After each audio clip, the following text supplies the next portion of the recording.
Bonjour messieurs, dames, je vais essayer de faire cette vidéo one shot. Je vais déjà dire en priorité sur cette vidéo que l'agent du recensement à la ville de Golbey 88 190, bien sûr, on va pas développer le truc, voilà, mais m'a avoué à demi-mot que comment lui il était juste là pour recenser. Et puis j'adore, il fait des menaces en toute courtoisie. Et puis mais non monsieur, ce ne sont pas des menaces, alors que le mec il arrive et il dit non, si on ne remplit pas ces feuilles là, vous aurez des recommandés et il faudra payer une amende. Je fais mais là vous me faites une menace, j'ai aucun choix de savoir si je veux être recensé ou pas, parce que vous me dites que si je refuse ou si je n'accepte pas de suite, je vais avoir une amende. Donc ça s'appelle une menace, je lui ai dit. Voilà, mais le mec il essayait de tourner autour du pot. Voilà. Et deuxième chose, que cet agent recenseur du 26 janvier 2026 m'a avoué à demi-mot que comment tout ce qui est profanation, tout ce qui est agression, et même je lui ai parlé des agressions sexuelles dont la police nationale d'Épinal est complice, le tribunal d'Épinal est complice, la police municipale est complice, la police municipale de Golbey 88-190 sont complices, voilà.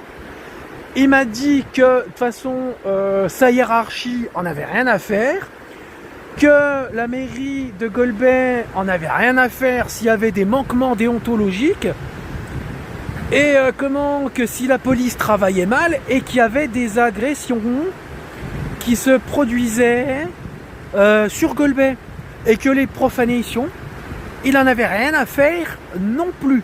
Voilà.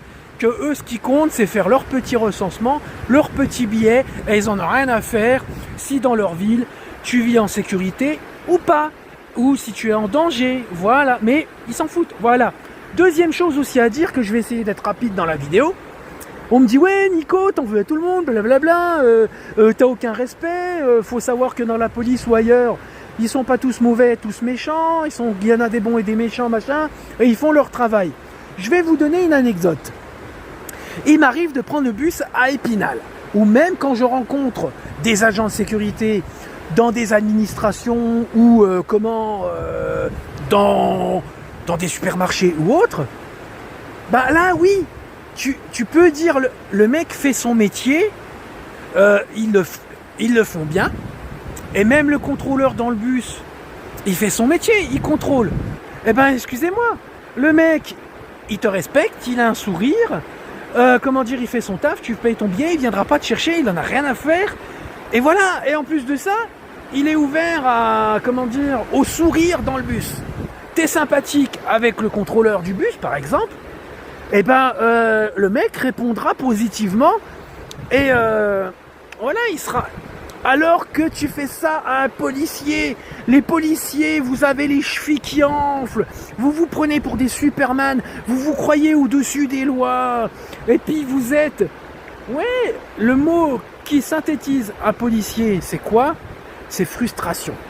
Donc on vienne pas me dire, oh le pauvre il fait son travail. Non, un contrôleur que je rencontre et qui fait son travail en toute déontologie, politesse, et qui sait au moins avoir une interaction correcte avec moi et d'autres usagers, ouais, il fait son métier. Voilà. Et lui au moins il le fait bien. Et il respecte l'humain, lui. Contrairement à une personne de la police nationale ou de la police municipale. Sans oublier les manquements déontologiques dans certains tribunaux, tels qu'à Nancy à une époque. Et Épinal, salut, au revoir. Aux urgences psychiatriques, j'ai rencontré un jeune homme étudiant il y a quelques semaines. 2 déceptions sentimentales majeures. Pour se protéger, il a fait un choix, se couper complètement de l'ensemble de ses contacts sociaux. Le résultat, 4 mois plus tard, une dépression caractérisée. Comme s'il avait perdu toute énergie vitale, un désespoir profond et envahissant. Ce cas rappelle une chose essentielle. L'isolement est extrêmement délétère pour notre santé mentale.